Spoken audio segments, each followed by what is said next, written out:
play. É um texto curto, pode pegar, tem ali. É um texto curto, mas é uma unidade, né? O próximo texto também será uma unidade, então eu escolhi não juntar os dois para fins didáticos mesmo, para a gente se aprofundar nesse texto, nessa passagem de 7 a 11. Mas antes disso, antes de nós entrarmos no texto, vamos lembrar algumas coisas sobre juízes que vai ser importante, porque a partir do versículo 7 do capítulo 3, que é o nosso texto, começa uma seção do livro. Então, na aula de introdução, nós dividimos juízes em 3 sessões. A primeira é uma dupla introdução, nós vimos do 1 até 3:6, o que fala esse trecho todo aqui. Israel se degenera moralmente, certo? É incapaz de seguir as instruções de Deus e eliminar os cananeus, os habitantes da terra de Canaã. Israel não faz o que tem que fazer. Josué morre, deixa ainda inacabada a tarefa da conquista de Canaã. As tribos são divididas, o povo está estabelecido, mas ainda falta povos a serem conquistados. Então veja, do 1 a 2:5 são guerras fracassadas, falhando na aplicação da lei. Qual era a lei? Você tem que ler Juízes, lembra com Deuteronômio na mão. Deuteronômio é: entrem e expulsem e eliminem os habitantes, porque isso vai ser perigoso, eles vão ser laço para vocês. Então eliminem os habitantes. Israel não faz isso. Judá, que é a primeira tribo, tem uma boa conquista, mas ainda assim imperfeita, mas é a tribo que começa, e começa bem. Eles vão conquistando, tem bastante conquista no capítulo 1, mas o versículo 19 lá fala: mas eles não conquistaram um vale porque os habitantes tinham carro de ferro. Mas o Senhor Deus não consegue ganhar de carro de ferro? Então houve aí uma incredulidade mesmo por parte de Judá, que não conseguiu avançar como deveria. E aí do 21 em sequência ali do capítulo 1 é só problema. Benjamim não consegue, Efraim não consegue, os de José não conseguem. Tem até um acordo que eles fazem lá com o cananeu. Lembra? Me fala onde é que é a entrada da cidade, que a gente poupa você. Eles são fiéis à aliança que fizeram com o cananeu, mas não são fiéis ao Senhor. Então a gente vê que eles fracassam nas guerras. E o problema principal ali, que foi a aula passada, o estudo passado, teve questão espiritual. A principal questão é espiritual. Quem guerreia por Israel é o Senhor. E quando os israelitas deixam os habitantes cananeus ficarem na terra, e tem poder para expulsá-los, até porque eles fizeram eles de escravos, lembram? Muitas tribos falaram: não, deixa eles aqui como escravos, nos servindo, mas não expulsa, não elimina. Então o problema não é que eles não puderam, eles não quiseram. Eles não quiseram expulsar. Porque aí houve aqui sincretismo. E o capítulo 2 é um capítulo chave aí para dizer qual vai ser daqui para frente o ciclo dos juízes. 2 do 11 ao 19 vai dizer o tempo todo. Então Israel fez o que era mal, o Senhor puniu, Israel clamou, o Senhor livrou por meio de um juiz. O juiz morreu e volta para o começo, faz o que é mal, que é exatamente isso. Então, a partir de hoje, a gente começa nessa sessão que é praticamente o livro todo. Começam agora os juízes. Até aqui nós vimos uma introdução ao livro. Por que Israel vai estar no estado que vai estar? Porque não fez o que o Senhor mandou. Deuteronômio não foi aplicado, não foi obedecido. E essa é a acusação do anjo do Senhor, no capítulo 2, versículo 5. E essa é a acusação de Deus: vocês não me obedeceram, vocês agora têm casamentos mistos, vocês agora estão na terra paganizada, adorando os deuses de Canaã.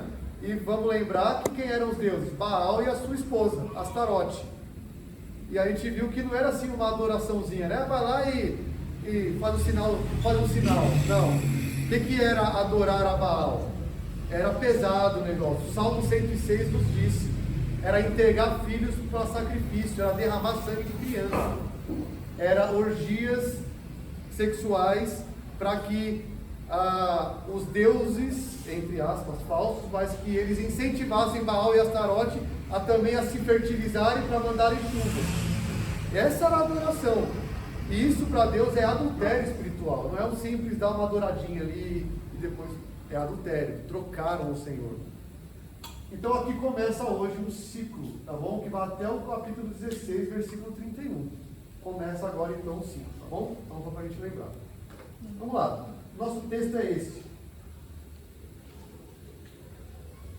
Os filhos de Israel fizeram o que era mal perante o Senhor e se esqueceram do Senhor, seu Deus, e renderam culto aos Baalins e ao poste ídolo.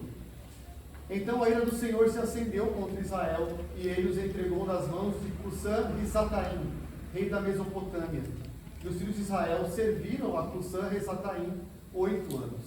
Clamaram ao Senhor os filhos de Israel, e o Senhor lhes suscitou um libertador, que os libertou, Otiniel, filho de Kenaz, que era irmão de Caleb, e mais novo do que ele. Veio sobre ele o Espírito do Senhor, e ele julgou a Israel. Saiu a peleja, e o Senhor lhe entregou nas mãos a Cusã e Sataim, rei da Mesopotâmia, contra o qual ele prevaleceu. Então a terra ficou em paz durante 40 anos. Otiniel, filho de Kenaz, faleceu.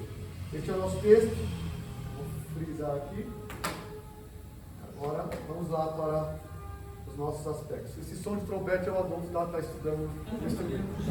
Então, hoje eu estudo com música ao vivo. Vou cobrar um couvert. É o Adolfo. Está estudando trompete.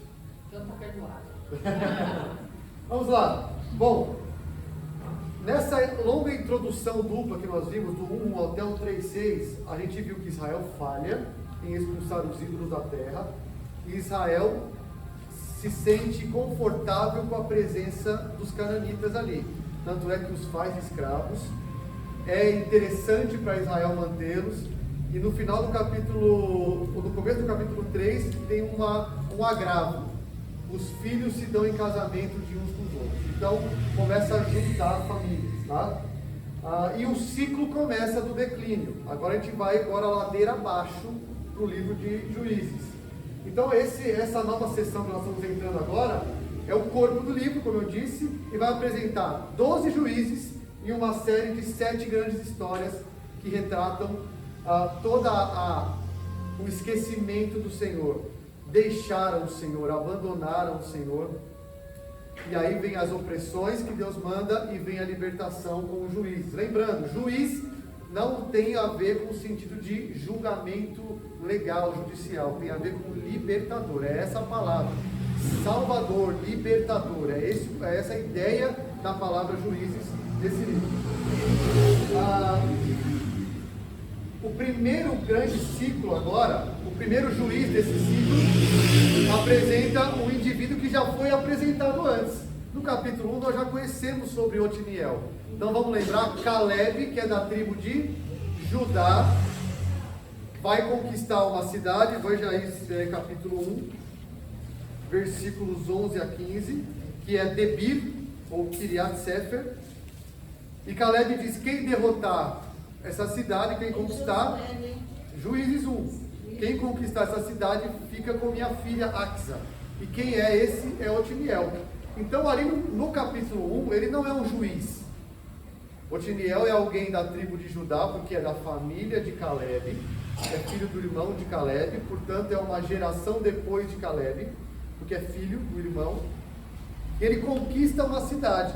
Ele é aqui um modelo, entre aspas, de juiz. Nós vamos ver por quê. Entre aspas, porque modelo mesmo só tem um. Mas ele é aqui apresentado como alguém sem falhas.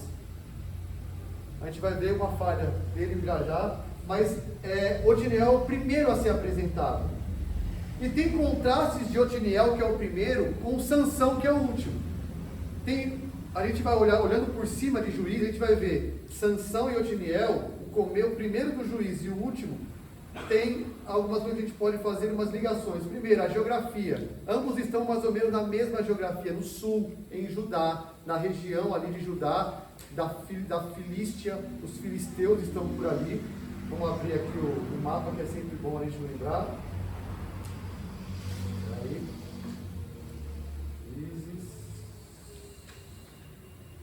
Eu fiquei sem internet. Não tem problema, mas vamos lá. Então vamos lembrar o mapa ali, Judá está no sul, Gaza está nessa região. Tá? Nessa região de Judá, tá bom? E ali que Sansão está também. Outra coisa que a gente pode olhar para Sansão e para Otiniel, primeiro Otiniel e Sansão último, questão de casamento. Otiniel casa com alguém do povo, e Sansão? Com alguém que não é. O que eu estou dizendo é que parece que o autor também coloca as coisas de maneira a nos instruir, a decadência. Lembra que Juízes não é um livro necessariamente cronológico. Não é que o primeiro no tempo foi Otiniel e Sansão o último também no tempo. O autor não nos diz questão de depois de Otoniel veio tal, por último veio Sansão, mas ele escreve de maneira a deixar Sansão por último, porque é o mais degradante juiz. Deus liberta o povo por um juiz que a gente tem dúvida se é salvo, se é alguém do povo mesmo, porque ele faz tudo de errado. Otiniel, no contraste, é alguém que não apresentado com falhas. Ele faz o que tem que fazer. Outra questão que dá para a gente linkar Otiniel com Sansão é que a tribo de Judá está envolvida também nos dois. Otiniel é da tribo e Sansão, a tribo de Judá vai falar com Sansão, vai perguntar para eles umas coisas, vai confrontar Sansão. E por último, 40 anos. Em Otiniel nós temos 40 anos de paz, em Sansão nós temos 40 anos de opressão. Percebem que é muito possível, é muito razoável que o autor, Samuel, está querendo dizer, eu estou indo do mais ideal juiz para o pior juiz. E eles têm relação entre si. Então, o relato da libertação de Israel por Otiniel é a primeira dessas sessões de juízes, dos juízes maiores, ou seja, dos que têm relatos maiores. Você vai ver que tem juiz que tem relato de um versículo. Sangar, por exemplo, é um versículo só. E Sangar libertou Israel. Julgou Israel e libertou. Tem juiz menor, nesse sentido de pouco escrito sobre ele. Esses juízes maiores, dos maiores, Otiniel é o primeiro. Tá? E ele é, como eu disse, é o estudo ideal do período, porque os componentes do ciclo estão todos presentes em Otiniel. Quais são esses componentes? Isso aqui, ó.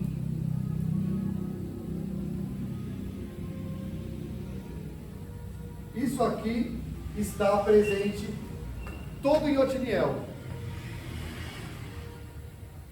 Israel faz o que é mal, Deus os entrega, Israel serve por X anos, Israel clama, o Senhor levanta o libertador, o opressor é vencido, Israel tem paz. O único que tem tudo isso completinho, explicitamente, é Otiniel. Então, o autor começar com ele é o paradigma, ele é o modelo dos ciclos, e ele é o juiz menos pior, ou mais ideal, que poderia ser o juiz. Ok? Vou voltar aqui.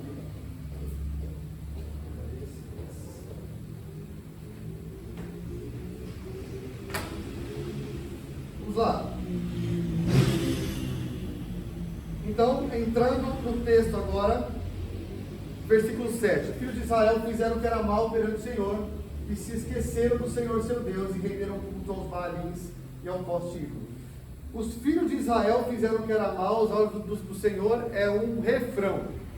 Você vai ver esse refrão constantemente, porque faz parte do ciclo. Os filhos de Israel fazem mal perante o Senhor. E o que é fazer mal perante o Senhor? Falei isso semana passada. O que inclui fazer mal perante o Senhor, conforme Deuteronômio disse? É servir a outros deuses. Não é apenas desobedecer, mas é claro que envolve a desobediência, mas envolve o aspecto da idolatria como desobediência. Envolve esse aspecto, fazer mal, servir a outro Deus. Em Deuteronômio e em Josué e no Êxodo, sempre que é falado para que não façam mal perante o Senhor, servindo a outros deuses. Então isso que é fazer mal perante o Senhor. E a gente vai ver que foi exatamente isso, tá? E se esqueceu do Senhor. Se esquecer não tem a ver com esquecimento. Esqueci o telefone do fulano. Não tem a ver com esse esquecimento. Esquecer na Bíblia e se lembrar são aspectos espirituais. Lembra-te do dia de sábado para o guardar. Tem a ver com obediência. Não é só um lembrar cognitivo. Lembrar da informação. É observar. Então, quando Israel se esquece, ele negligencia o pacto, ele abandona o Senhor. Tem a questão espiritual envolvida aí. Abre em Deuteronômio 6, só para a gente frisar esse aspecto. Deuteronômio 6, 10. Deuteronômio 6, 10. Lembra que Deuteronômio 6 é o famoso texto do ouve a Israel, não é? Lembra disso? O Senhor é o único Senhor.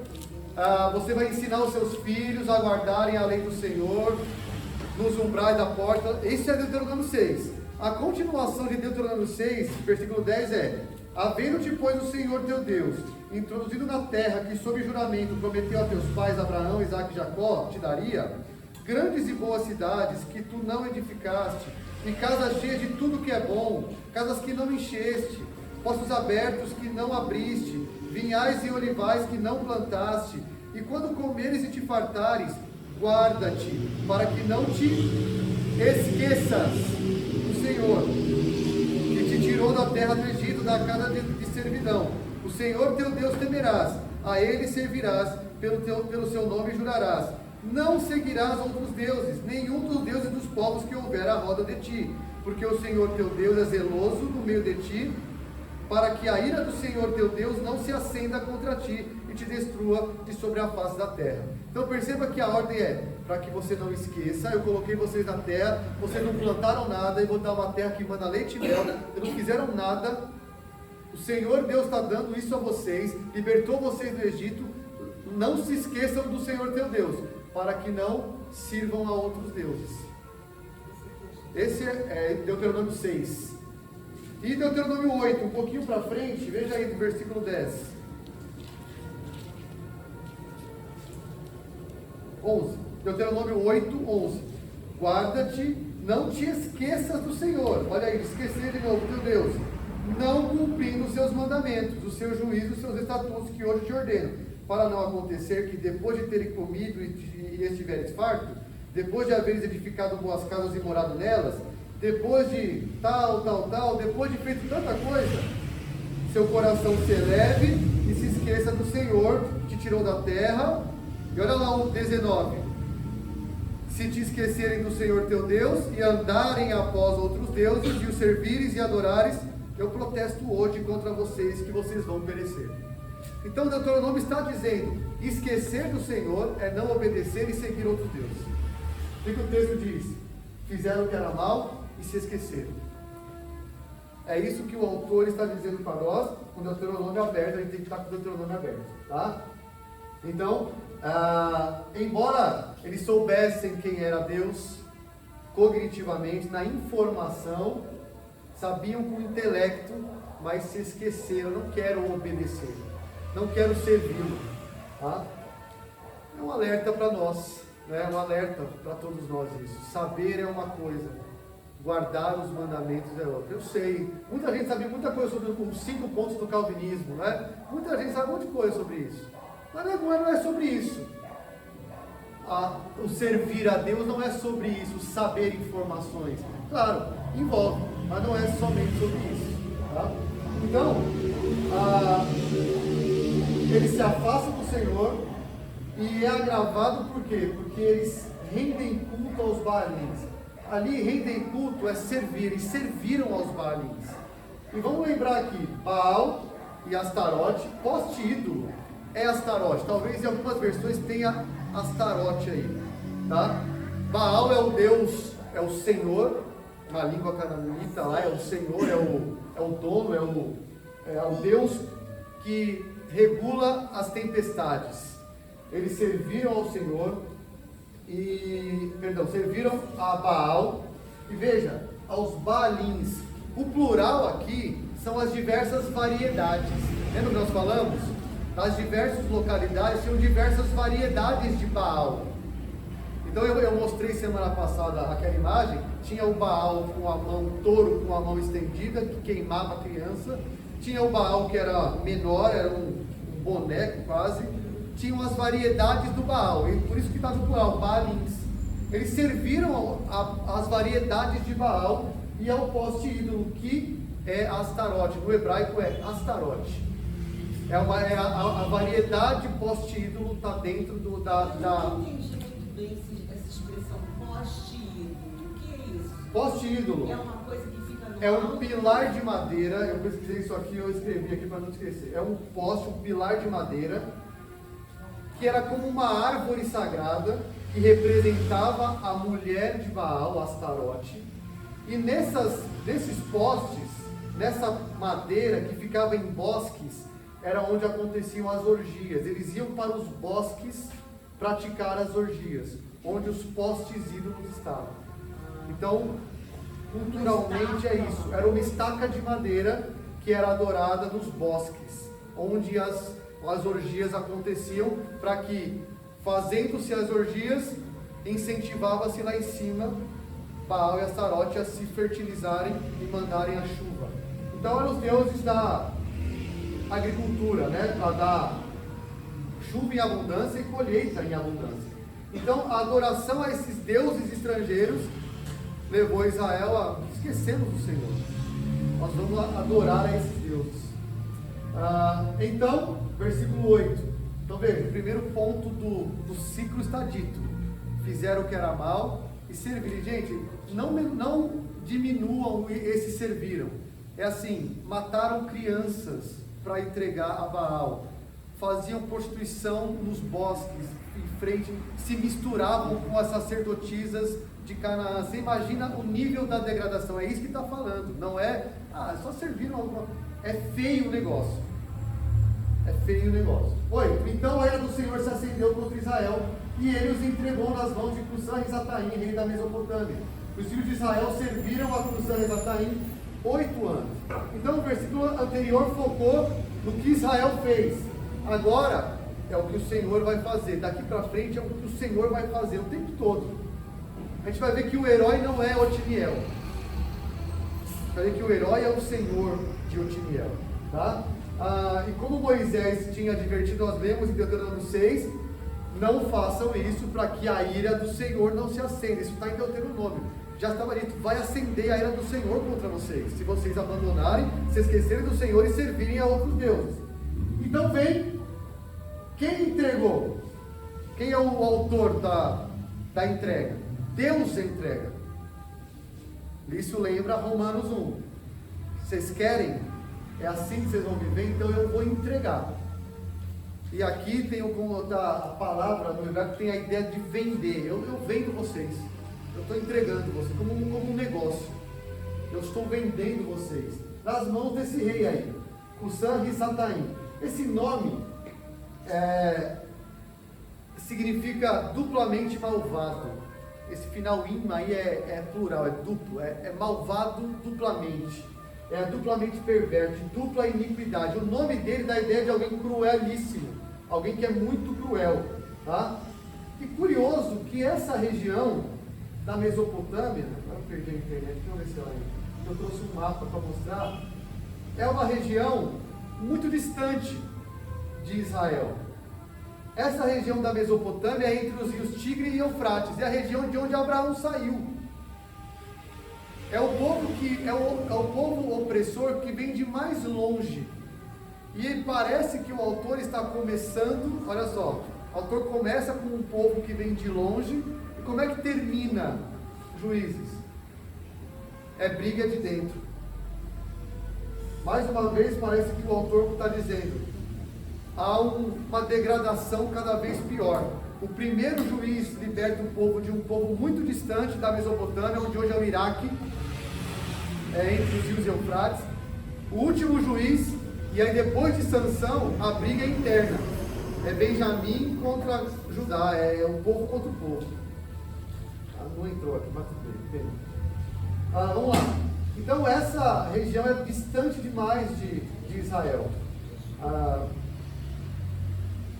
E é difícil entender, alguns estudiosos dizem, por que esse povo veio lá de longe, que é mais para o norte, é de onde veio a Síria. É mais ou menos na região do Iraque com a Síria, de onde vieram depois os assírios. É uma região mais para o norte. Mas quem liberta o povo é o Caleb, que está no sul, Judá. Né? Talvez uma um departamento ali de Cusã Risataim veio para o sul tentar uma investida em Israel, e aí pegou ali o povo e Caleb, Otiniel foi o libertador, tá? E aí a ironia aqui, é que os filhos de Israel serviram a Cusã e Risataim 8 anos. A palavra que lembra que eu falei, renderam culto, é servir. Então é assim, Israel serve a outro Deus e o Senhor os entrega para servirem ao opressor. Vocês querem servir a outro? Vocês vão servir também ao opressor. Na língua hebraica é o mesmo termo para servir. Eles servem um rei estrangeiro, assim como serviram a Baal e a Astarote. São obrigados a servir rei da Mesopotâmia por 8 anos. Só 8 anos. Imagina 8 anos servindo um rei opressor, duplamente mau, que era o nome dele. Uma opressão muito forte. Versículo 9. Então veja, olha o ciclo. Fizeram o que era mal, Deus se ira, como disciplina e castigo levanta, é Deus quem levanta o juízo para oprimir Israel por 8 anos. E aí vem o terceiro ponto do ciclo. Clamaram o Senhor aos filhos de Israel, e o Senhor lhes suscitou o libertador que os libertou, Otiniel, filho de Kenaz, que era irmão de Caleb e mais novo que ele. Curioso que Israel clama, e aí tem uma discussão: estavam arrependidos ou não? Nós vamos ver no decorrer que morre o Otiniel, o ciclo volta.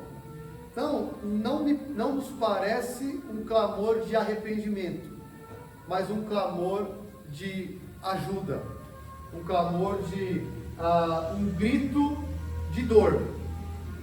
E a palavra clamar, aí vem, o que clamar quer dizer no Antigo Testamento? Algumas coisas: confissão de pecados, queixa, lamentação. Ou seja, pegaram essa palavra clamar e disseram, em que contexto ela está? Em contexto de confissão de pecados, em contexto de uma queixa, uma lamentação, e um contexto de pedido de ajuda. Mas o texto não diz que eles se arrependeram, diz que clamaram. Mas clamaram ao Senhor, o que nos mostra que eles não se esqueceram de quem era o Senhor, apesar de se esqueceram de servir ao Senhor. Mas vamos clamar para quem? A Yahvé. Vamos clamar para o Deus dos nossos pais. Clamaram ao Senhor. Então, o fato deles terem clamado ao Senhor e não a Baal e não a outra deidade, indica um mínimo grau de eu sei quem é, eu sei quem é o nosso Deus. Eles reverteram a lealdade que tinham a Baal e agora dão um passo atrás. Talvez haja aí um remorso. Então é difícil dizer se houve de fato um arrependimento. Se houve, foi um arrependimento superficial que não teve mudança total, porque daqui a pouco eles voltam a servir a Baal e a Astarote de novo. E eles fazem isso, eles clamam ao Senhor. E em resposta ao clamor, o Senhor suscita um libertador, um juiz, que os libertou. Então Deus providencia Otiniel, da tribo de Judá, genro de Caleb, lá, o sobrinho de Caleb. Deus envia o problema, não foi isso? Deus envia o problema, entre aspas, que é a disciplina. E Deus envia o libertador para isso. E olha que curioso, né? Por que ele coloca aqui que era filho de Kenaz, irmão de Caleb? Kenaz, o que tudo indica, o irmão de Caleb é o Kenaz. Está dizendo que Otiniel é da geração depois de Caleb. O que tinha na geração depois de Caleb que a gente leu da semana passada? Veio uma geração que se esqueceu do Senhor. Nós temos um juiz, alguém de uma geração depois de Josué, que não se esqueceu. Alguém que é entre aspas, um modelo. Porque ele é alguém que toma o papel de homem, vai conquistar lá Kiriat Sefer, vai conquistar Debir e conquista, ele se casa com alguém do povo, ele mora na terra, ele é um mini modelo de juiz. Ele faz o que tem que fazer. Otiniel. Então ele começa com ele. Por quê? Começou com Judá, não começou? Capítulo 1. Senhor, quem irá contra os cananeus? O que o Senhor responde? Judá irá. E o juiz de que tribo começa? De Judá. O que Samuel, o autor, está dizendo é: Judá tem proeminência. Judá tem prioridade na escrita de Samuel. Por quê? Quem virá de Judá em seguida? Davi virá de Judá. Quem virá de Judá em seguida? O filho de Davi. Samuel está dizendo, há uma coisa, algo em Judá, desde Gênesis 49, que quando Jacó foi dar as bênçãos para o filho, fala para Judá, de Judá virá o cetro. Há algo em Judá desde Gênesis. E o primeiro juiz, que não há falhas, que é um modelo, um mini modelo, é de Judá. Samuel tem uma agenda com isso. Ele está dizendo algo, porque o último juiz é Sansão, e aí tem qualquer guerra interna. Tá? Então temos alguém da geração depois de Caleb, que não se esqueceu do Senhor. É fiel ao Senhor. Então parece que Deus responde ao povo de uma forma graciosa demais, que merecia ou não merecia? Claro que não. Estava entregando filho para ser queimado. Estava tendo relação sexual com prostituta cananeia. E aí o povo clama porque está sendo oprimido por alguém de fora, e o Senhor misericordiosamente alivia o sofrimento e suscita Otiniel. Então ele é esse líder modelo até aqui, tá? É um padrão para todos, deveria ser um padrão para os outros. A gente vai ver que vai se degradar o juiz, tá bom? Veja, curioso também aqui nesse relato, que é muito curto o relato, não tem diálogo, não é? Não tem um acontecimento, então Otiniel falou, não tem nada explorado que entre nessa questão. É um relato muito sucinto para dizer, é assim que foi o ciclo: pecado, disciplina, clama, juiz vem, liberta, paz. Não tem, o autor aqui não está preocupado em dizer mais coisas, ele tem que dizer, é assim que foi, e é assim que é o padrão que vai acontecer daqui para frente, tá? Então, Otiniel, você não tem qualidades descritas dele, você tem que ele não tem falhas aqui, e que ele no capítulo 1 fez o que tinha que fazer, casou certo, conquistou a terra corretamente como tinha que ser feito, tá? Então Deus liberta o povo, tá? Mesmo ao julgar o povo, mandar disciplina, com Deus irado, o Senhor está agindo com bondade agora, com misericórdia. Talvez se não tivesse causado o sofrimento da opressão do rei da Mesopotâmia, o povo não teria visto a verdadeira condição e não teria clamado. Então Deus coloca o sofrimento para dizer, ei, olha onde você está. Isso vale para nós. Talvez momentos de sofrimento sejam alertas para nós. Onde é que eu estou? Às vezes nos afastamos muito do Senhor na nossa vida. E às vezes o sofrimento vem de fato para dizer, o Senhor dizer, acorda, olha onde você está. E aí o povo clama e o Deus liberta o povo. Então veio sobre ele quem? Otiniel, o Espírito do Senhor, e ele julgou a Israel, ou seja, ele libertou a Israel. Saiu a peleja, o Senhor lhe entregou nas mãos para Uzan-Risataim, rei da Mesopotâmia, contra o qual ele prevaleceu. Quais são as ações até aqui, do versículo 8 a 10, são ações de quem? Do Senhor o tempo todo, percebe? O Senhor manda a Mesopotâmia. O Senhor manda o opressor. O Senhor, os filhos de Israel clamam, o Senhor levanta o Otiniel. O Senhor manda o Espírito. E Otiniel faz o que tem que fazer, capacitado pelo Espírito. E o Senhor entrega das mãos. Então o Otiniel ganhou, por quê? Porque a batalha é do Senhor. Sempre foi. O Senhor é quem entregou o Uzan-Risataim nas mãos de Otiniel, rei da Mesopotâmia.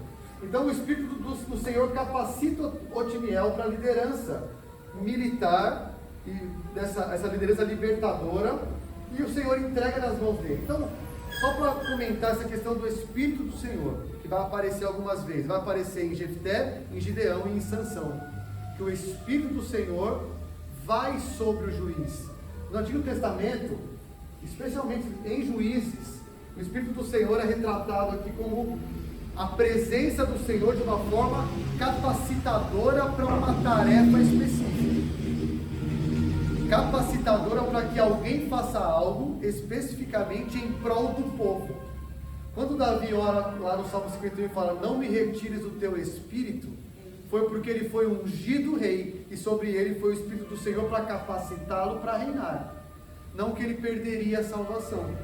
Então, esse aspecto do Antigo Testamento de o Espírito veio sobre, é uma capacitação pontual para alguém agir em benefício do povo. E é isso que acontece aqui. Capacitado, então, Otiniel faz isso. O Espírito Santo, é o Espírito do Senhor. A gente vai ver na revelação progressiva, por isso que a Bíblia é assim, é uma semente de laranja, plantada lá no Gênesis. Dentro da semente tem tudo, não tem? Só que você não vê tudo ainda, mas está tudo lá. O Antigo Testamento é a semente germinando. Tá tudo, todas as informações estão na semente, mas não de forma completa. O Novo Testamento é a árvore frondosa.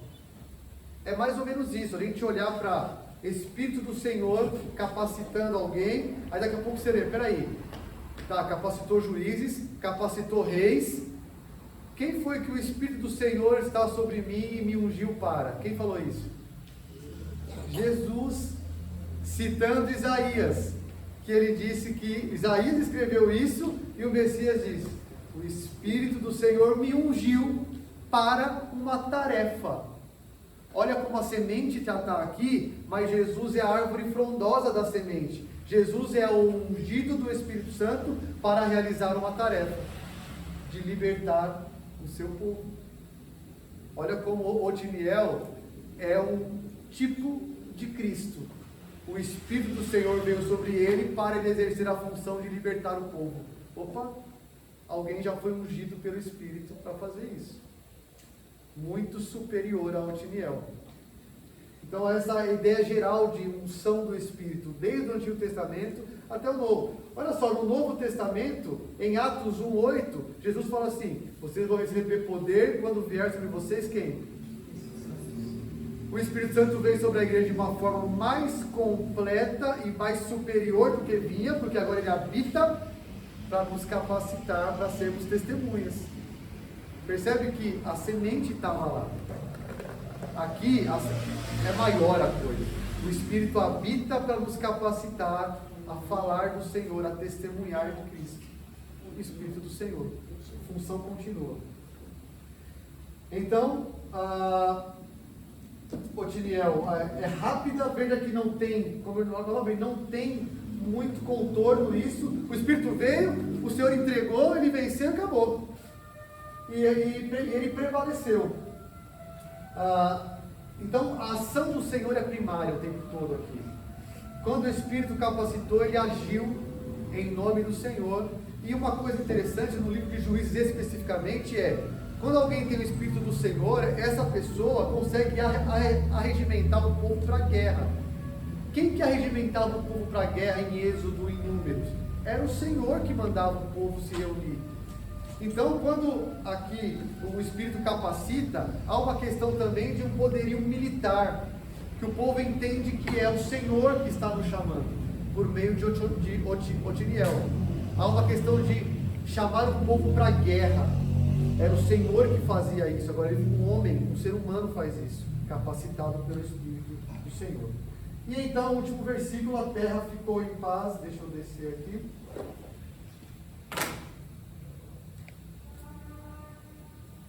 Durante 40 anos, Otiniel, filho de Kenaz, faleceu. A conclusão dessa sessão bem curta, então, é que a terra teve paz durante 40 anos. A ideia de paz aqui é descanso. Descanso de quê? De opressão inimiga. Veja que não é que o povo esteve em paz, percebe? O povo não é o povo, é a terra. Canaã esteve em paz esteve em descanso, é mais ou menos a mesma linguagem que Josué usa quando ele conquista uma terra e a terra descansou. Sem guerra? Isso, sem opressão inimiga. Só que o problema é que ainda tinha os cananeus lá trabalhando, que eles não são gente boa. Eles servem outros deuses. Estão casando, estão casamento misto. Mas a terra está em paz com relação à guerra. Não há opressão de um povo contra Israel. Há ainda os cananeus vivendo, casamentos mistos. Ainda há isso, tá? E esses 40 anos aqui, alguns se dividem aí nessa questão. 40 anos literal? Possivelmente sim. Mas 40 anos, além de ser literal, tem um significado bíblico. O que você lembra aí de 40 anos? Fala aí. Deserto. O que mais? Você lembra de 40 dias? O que você lembra de 40 dias? Olha quanta coisa. Tentação de Jesus, preparação de Moisés. 40 anos Moisés foi preparado lá em Midian. 40 dias de Moisés aonde? Lá no monte. O dilúvio demorou quanto tempo? Foi 40 dias, 40 noites. Dilúvio também? 40 tem a ver biblicamente com um período completo, com uma etapa. Eu não estou dizendo que é um número figurado, eu creio que seja literal, mas que inclui também o significado do 40. Na Bíblia a gente vê 40 como uma etapa passou. Um ciclo fechou. Jesus 40 dias, aquilo acabou. Foi 40 dias. O 40 biblicamente é uma lição terminou aqui. 40 anos de deserto, 40 dias de dilúvio, 40 dias de Moisés lá em cima, 40 anos da preparação de Moisés. Algo encerra um período. Então, parece que, está dizendo, a terra ficou em paz durante um período que acabou. Porque lê o versículo 12 aí. Então fizeram o que era mal, acabou o ciclo. Então,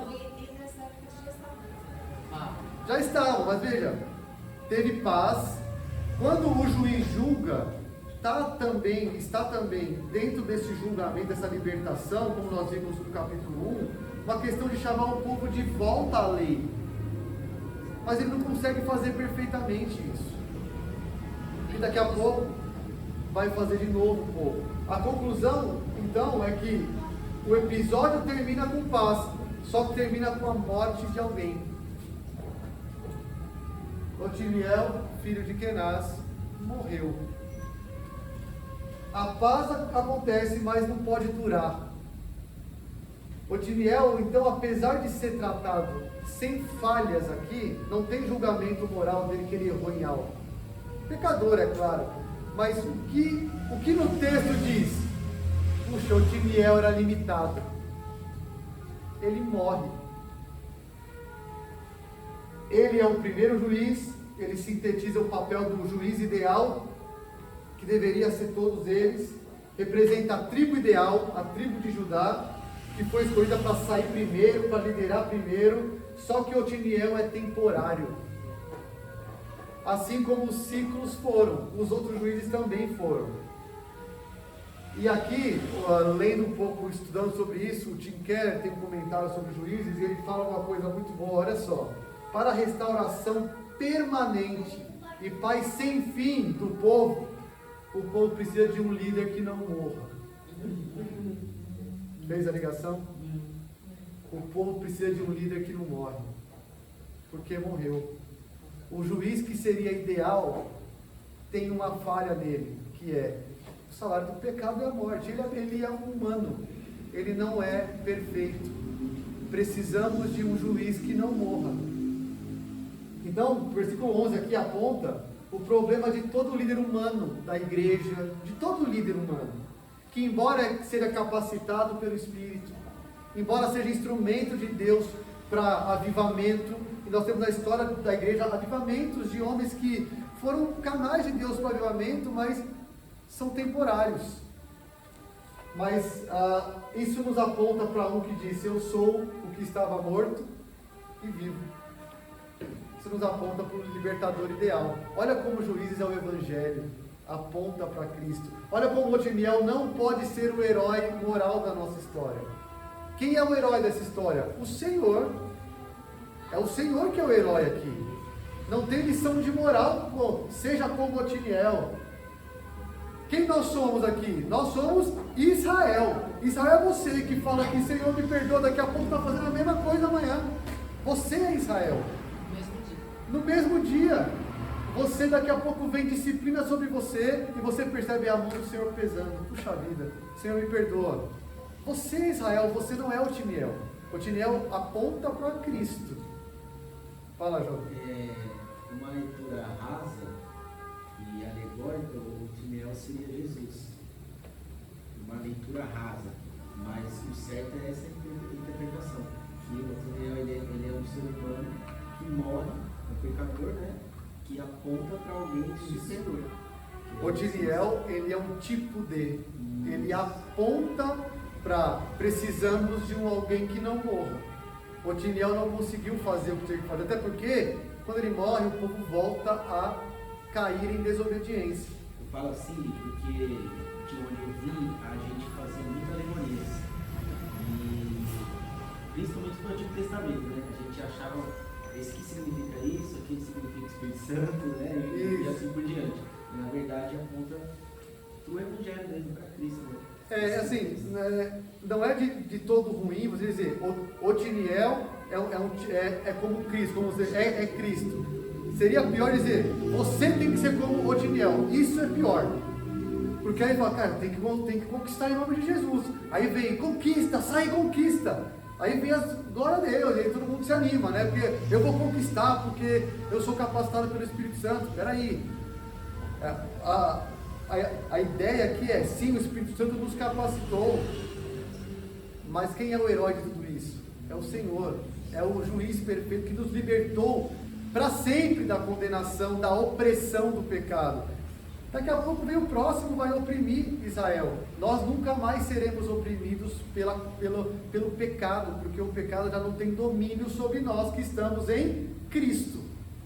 O Otiniel aponta para Cristo. Então, concluindo aqui, algumas coisas eu já falei, só quero retomar. Essa história aqui é apresentada e organizada por Moisés, por Samuel, de modo muito seletivo. Como eu disse, não sei se Otiniel foi o primeiro na história, assim, o primeiro juiz cronologicamente. Pode ser que não, mas Samuel escolheu começar por ele porque ele é de que tribo? Judá, e porque ele não tem falhas, ele não é retratado com falhas. Samuel ele está mostrando degradação no livro todo. Vai chegar em Sansão, vai ser o pior. Ele vai mostrar a decadência. Por isso ele começa com Otiniel e Judá. Tá? Não há nesse texto expansões, enredo muito rico, diálogo, discurso, dramatização da guerra, não há uma cena, nada distrai você, a não ser o que Samuel quer que você veja, o ciclo. O povo faz o que é mal, Deus manda disciplina, Israel clama, o juiz é levantado, o juiz liberta, paz. Samuel quer que você veja isso no primeiro juiz. Isso vai ser repetido em todos os outros. E Otiniel seria o juiz ideal, tá? Outra coisa que a gente pode olhar para cá. Deus vai confrontar o pecado do seu povo. Deus é zeloso. E zelo no Antigo Testamento tem a ver com ciúme. E ouvindo alguém falar sobre esse texto, é assim, você imagina dois cônjuges, né? Um casal. O que Israel fez com o Senhor, com Yahvé? É como se o marido desse para a esposa, colocar Israel como uma esposa. Roupas novas, brincos novos, maquiagem nova, aí desce um carro para ela e uma casa onde eles moram. A esposa pega tudo isso que Deus deu e vai para o amante. Na verdade, ela chama o amante para dentro de casa, da casa deles. Isso dói, não dói? Ele deu tudo. É isso que Deus fala. Eu dei a terra para vocês. Vinhas que vocês não plantaram, olivares que eles não plantaram, eu dei tudo. Israel faz o quê? Baal e Astarote. Vai para uma família de Deus, um casal. É adultério. Então o zelo do Senhor vai se acendendo, a ira do Senhor se acende. Porque Deus é ciumento com o seu povo. Esse povo é meu. Então ele disciplina. Então o ato da disciplina é um ato em favor do povo. Isso não muda no Novo Testamento. não é? Hebreus, o que Hebreus diz? O Senhor disciplina aqueles a quem ama. E por isso que disciplina na igreja também é um ato de amor da igreja, dizer, volte para o Senhor. Não é isso aí, chibata mesmo. A igreja não disciplina assim. Se disciplina, está errado. A disciplina que a igreja tem que exercer com seus membros é: acorda para onde você está indo. Por isso a gente precisa de disciplinar. E por isso que é uma marca de uma igreja verdadeira. Precisa disso. Então Deus é zeloso. Então Ele vai confrontar pecado, mas responder em misericórdia também. Olha as características de Deus. A Bíblia não é a palavra de Deus, a revelação de Deus. Como é que Deus se revela nesse texto? O que você diria? Atributos de Deus. Que esse texto diz: puxa, está revelado aqui esses atributos. Vamos lá. Misericórdia. O que mais? Que atributos de Deus? Libertador. Poderoso. Porque o cara era um duplamente malvado, o Sam Izataim. Não era um cara de boa, não. Soberano, porque Ele conduz tudo. Veja como a Bíblia é a revelação de Deus. Se você pudesse escrever o que de Deus eu aprendo desse texto: que Ele é soberano, que Ele é libertador, que Ele se ira, que Ele castiga, disciplina, que Ele é justo, porque Ele está cumprindo o pacto. Ele é fiel, porque, veja, a Bíblia revela o caráter de Deus para nós. Dona Eunice, a senhora falou? Muita misericórdia. O povo mereceu alguma coisa? Graça. Se fosse você, sai de casa, eu quero nunca mais te ver. Não é? O marido que deu tudo para a esposa, a casa, o carro, e ela chama a amante para dentro. O que o marido, o que a gente faz? Sai, eu nunca mais quero te ver. É o mínimo, né? Assim, eu estou dizendo uma situação, tá, gente? Então, eu estou dizendo assim: olha a misericórdia de Deus. Eu tenho um pacto com você. Eu preciso disciplinar você. Mas você é meu. Eu não vou soltar você.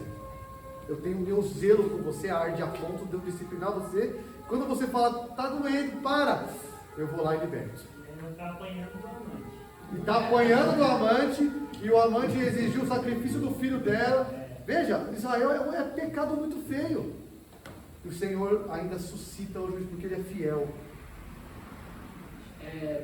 Quando no versículo 11, né, então uma terra que foi plantada durante 40 anos, tem alguma coisa a ver com o nome de Jesus ser chamado Príncipe da Paz, ter a ver com essa questão da paz que está na terra de Israel, após a reunificação? Indiretamente, sim, sempre vai ter Jesus como príncipe da paz. A primeira paz que Jesus nos dá é a paz com Deus. Justificados, pois, pela fé, temos paz com Deus.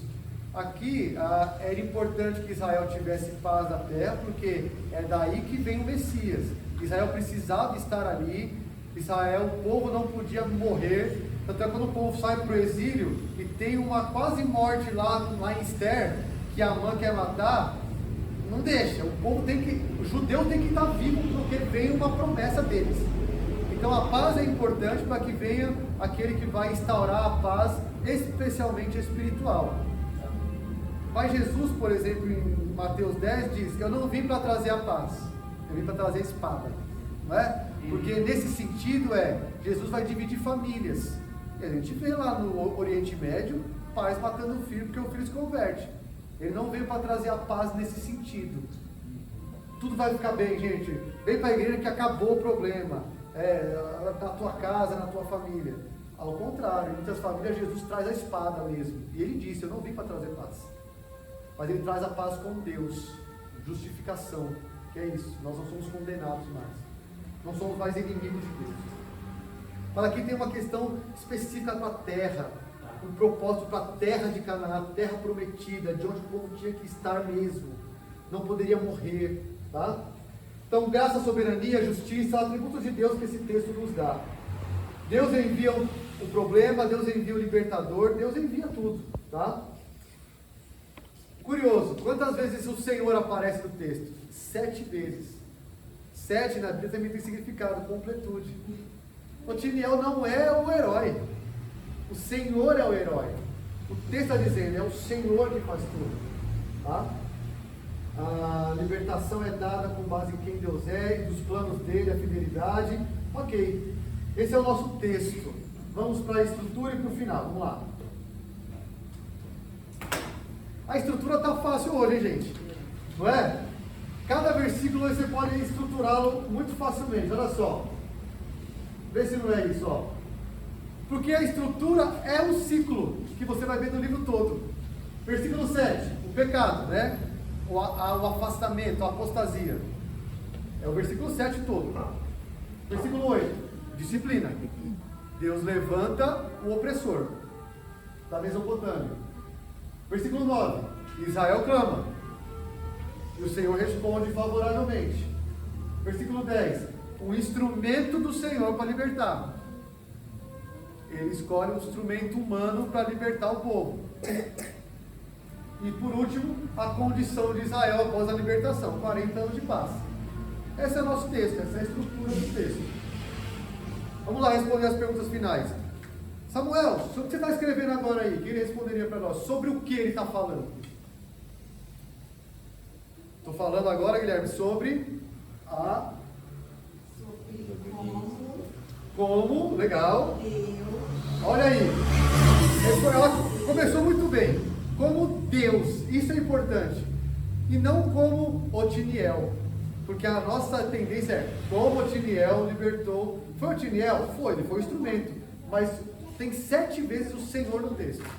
Você tem o Senhor fazendo tudo no texto. Então é como Deus. Continue. Como Deus.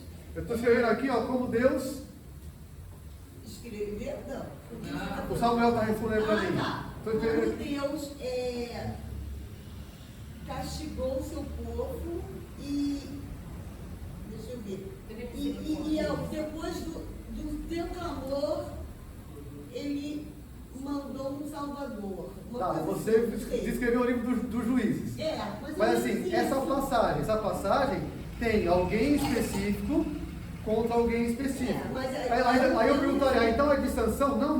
Mas É de Jefté? Não. Aí, na hora que você vai detalhar o texto, aí você dá os nomes. Mas olha só, o que eu escrevi? O texto está falando sobre as ações de Deus por meio de Otoniel para libertar Israel de Cusã e Zataim. Eu escrevi sobre isso. Porque tem do episódio de Otoniel e Cusã e Zataim, como Deus. Estou escrevendo sobre esse episódio, Guilherme. Tá certo. E sobre esse episódio aí? Então o que você me diz sobre o episódio? Vai lá. Estrutura do texto. Que Israel pecou. Passaram a adorar o mar. Beleza. O Senhor Levantou quem? levantou Cusã e Zataim da Mesopotâmia, que oprimiu por 8 anos. E aí o povo clamou. E então ele mandou Otiniel para a libertação. Que libertou e foi capacitado pelo Espírito de Deus e houve paz. É isso que eu estou dizendo sobre o tema, que é a libertação de Deus por meio de Otiniel contra Cusã e Zataim. Eu preciso especificar o episódio, entendeu? Entendeu, mãe? Balaíns são as variedades de Baal que tinha na terra de Canaã.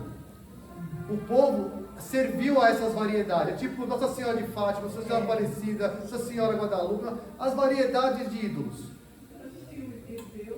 Deus acabou castigando o povo, né? Porque eles adulteraram o espírito aos Balaíns, as diversas variedades de Baal e de Astarote, e ao postídulo, que é o postídulo é aí a variação de Astarote, da mulher de Baal. Astarote era feminina, tá? Era a deusa da fertilidade, que era a mulher de Baal. Então, como eu disse, para que chovesse na terra, para que desse colheita, a crença era: precisamos ter relações sexuais nós, para estimular os dois lá em cima, para que eles se fertilizem e desça a chuva. Essa era a crença cananeia. Oi? Não preciso desenhar, né, gente? O que eu queria fazer ser assim, um pouco mais subjetivo, sempre falando que Deus levantou um juiz para libertar o povo da opressão de um povo distante. Então, sem ficar citando o nome para porque assim, pessoal. se eu falar, Samuel, você está escrevendo sobre o quê? Sobre o episódio. E se eu falar que sobre Deus levantando um homem para libertar o povo de uma opressão. Então é Sansão? Não. É Jefté? Também não. É Gideão? Não. É Eude? Não. Eu estou escrevendo sobre o episódio de Otiniel, de Deus levantando Otiniel para libertar Israel de Cusã e Zataim. É sobre isso que eu estou escrevendo agora, esse episódio. Entendeu? Eu preciso filtrar mais, senão fica muito amplo. Eu não sei de que juiz ele está falando, ele está escrevendo aqui. De vários outros, porque isso é um ciclo constante em juízo. Então o texto está dizendo exatamente isso que o Natan falou, tá? Eu só destrinchei a estrutura. É fácil aí, tá? Israel fez o que era mal, serviu outros deuses, acendeu a do Senhor, entregou Israel nas mãos de Cusã e Zataim por 8 anos, porém Israel clamou ao Senhor, e que se levantou Otiniel como libertador, colocando sobre ele o Espírito do Senhor, e prevaleceu sobre Cusã e Zataim, deu paz à terra por 40 anos até a sua morte. É isso que está dizendo esse episódio. O que esse texto nos ensina? O que Samuel está dizendo? O que Deus, pela pena de Samuel, está nos ensinando, igreja presbiteriana Monte Moriá em 2024? Esse texto é para nós. A gente obedecendo. O quê?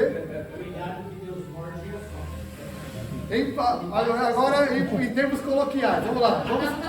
Desenvolva agora em termos. Boa.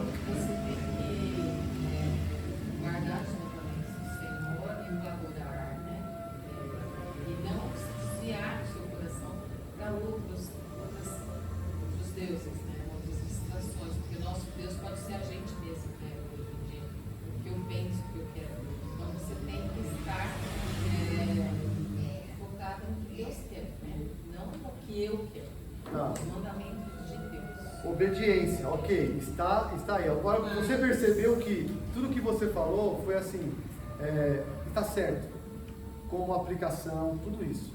Mas você focou, nós temos que. Ok, isso é uma aplicação.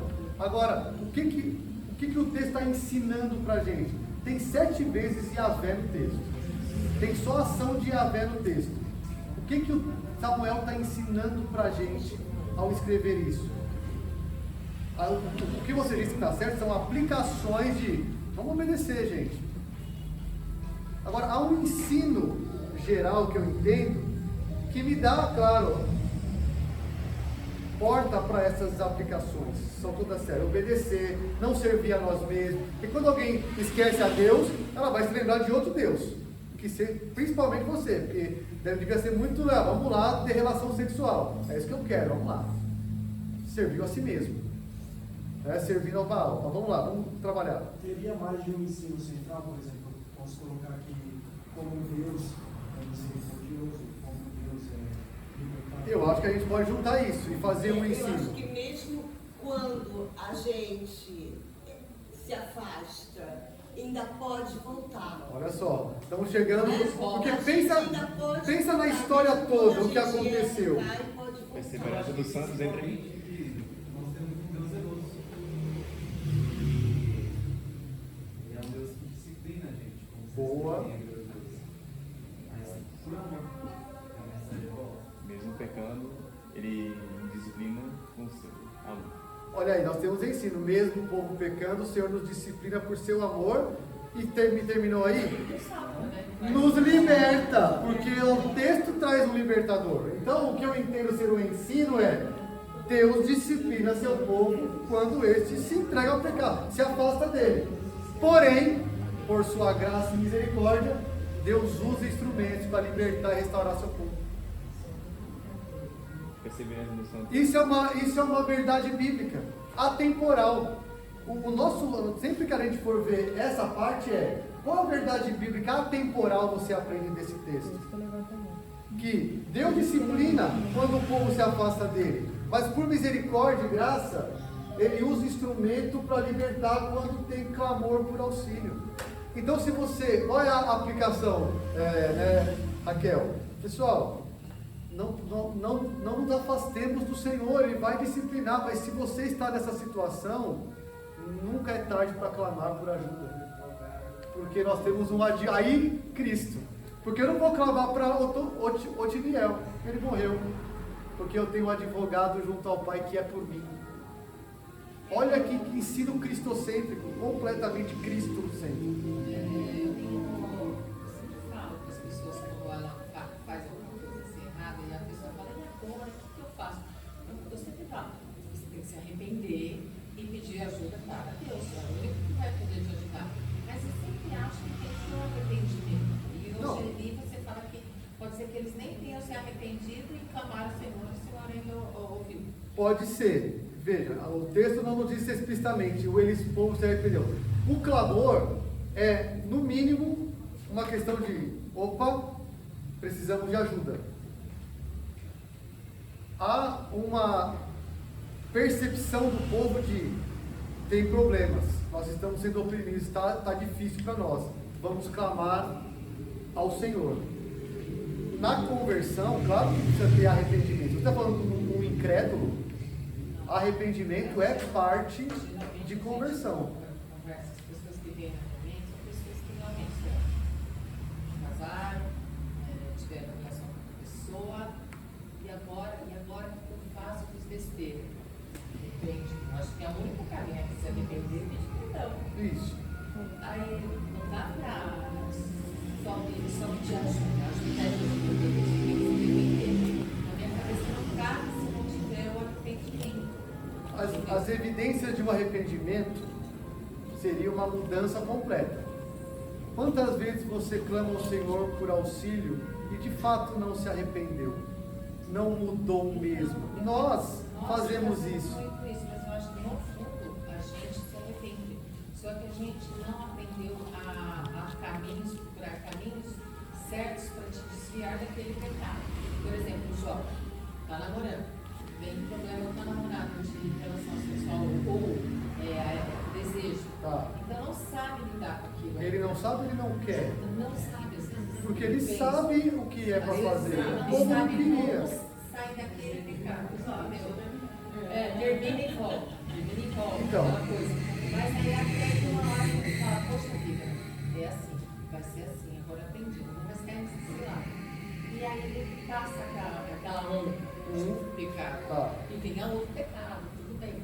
Mas eu acho que eu penso isso, que às vezes a gente realmente se arrepende e cai de novo porque você não aprendeu. Você tem que aprender outros caminhos, buscar a resposta em Deus. Para você se livrar daquilo lá, porque não é você que vai se curar. Deus vai te mostrar um caminho, onde faz assim, não vai dar certo. Palavra de Deus, né? Assim. Comunhão, igreja, vai te ajudar, exato. orar com você, ou falar, olha, você está namorando com um cara que não crente, vai dar isso mesmo, você está querendo isso, sabe, conselhos, e aí você vai se orientando, porque você no meio do pecado você fica desorientado, fica sem Ainda saber que pra onde você vai. saiba o que pode ou não, o que deve ou não fazer, sabe? A questão é, será que quer mesmo a mudança? Tanto é que Ou não? muitas vezes acontece que você cai, mas na hora você pensa aquilo. Cai, mas volta. Maturidade cristã, a igreja, exato. Pastor? Eu acho que uma das aplicações por baixo do abrangente é de que mesmo em situações de pecado, Deus ouve um tipo de oração. Acho que clamor. Então, assim, às vezes a gente fala assim, está tão longe, fazendo tanta besteira que Deus não está mais ouvindo. Eu acho que isso também fica de consolo para a gente. A gente pode estar até distante, mas Deus está pronto a ouvir o nosso clamor. Mesmo Ótimo, em situação de pecado. Às vezes a gente se engana, né? Pensando, eu não vou nem mais orar, de tão distante que eu estou de Deus. E aí esse engano às vezes nos leva a afastar cada vez mais. A gente esquece que o Deus da aliança é um Deus zeloso pelos seus. Senhor, eu não sei nem mais orar, Senhor, eu clamo, me ajuda. Tipo de oração que Deus...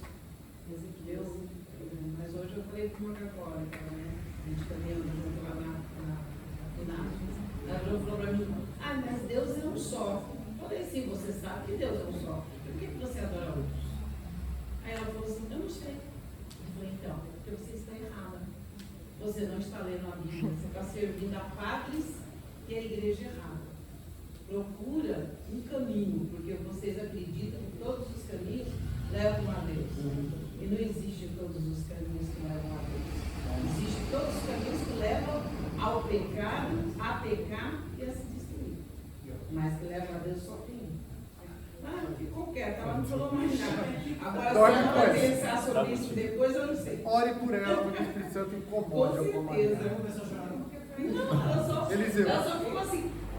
Eu não sei porque que eu adoro o Deus. Se existe só ela mesma acredita. Mas é o que eu estou te falando, ela mesma acredita que existe um Deus. E por que ter outros? Foi a pergunta que eu fiz. Ela não falou. Eliseu. Misericórdia de Deus, Ezequias. Arruma tua casa que vai morrer. É. Deus foi misericordioso com ele. Depois ele só fez coisa ruim. Graças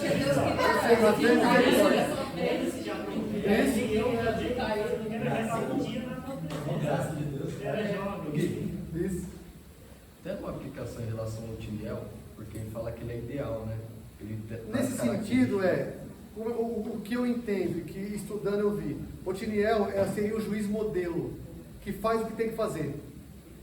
Ele vai para a batalha, vence a batalha, o Espírito capacita. Ele é o modelo ideal nesse sentido dos juízes, que deveriam ser assim. Só que a aplicação, que a beleza do texto é que Otiniel morreu. Isso é bonito no texto, porque demonstra que achei que fosse ideal. No sentido de fazer o que tinha que fazer, ele é o primeiro e o modelo.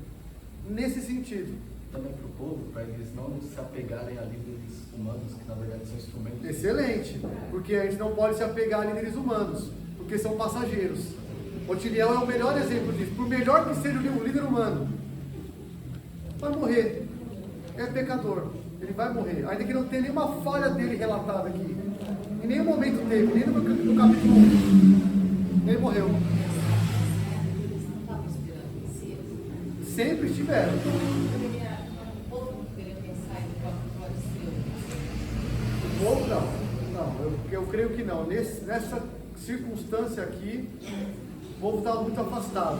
Eu creio que não. Porque lá no Congresso Nacional eles falavam sobre isso, que todo o povo ficava sempre esperando o Messias. Isso. Eva já esperava que fosse. Um juiz justo. Está vencendo as batalhas. Está fazendo pensando se alguém poderia pensar também. Não há expressamente dito. O que a gente sabe é que o judeu sempre esperou o filho da mulher que iria esmagar a cabeça. Inclusive Eva achou que o próximo fosse.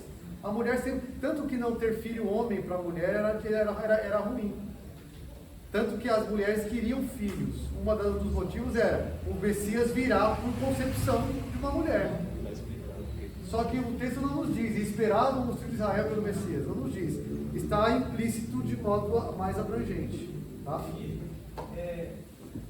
O texto fala que então veio o rei da Mesopotâmia, né? E Israel serviu usando por 8 anos. Como que eles serviam? Eles ocuparam a terra, eles pagavam impostos? Então, o texto não nos dá clareza sobre o que é se servir. Eles eram escravos, eles eram um povo dominado por. Certamente a questão militar estava envolvida, porque é um povo que invadiu um outro povo. Então, primeiro é fazer escravos, obedecer às ordens de um rei terreno, era servir às vontades do rei. Quem sabe pagar tributos estava envolvido nisso. Então tem uma questão política de um povo servo de outro povo. O que o texto diz ali eles serviram aos Baalins e ao poste ídolo, e o Deus colocou para eles servirem, mesmo verbo, a Cusã e Zataim.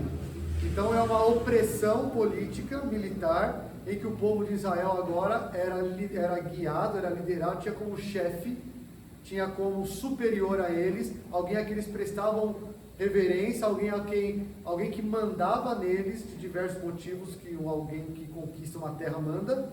Israel tinha Cusã e Zataim assim. Esse era o servir.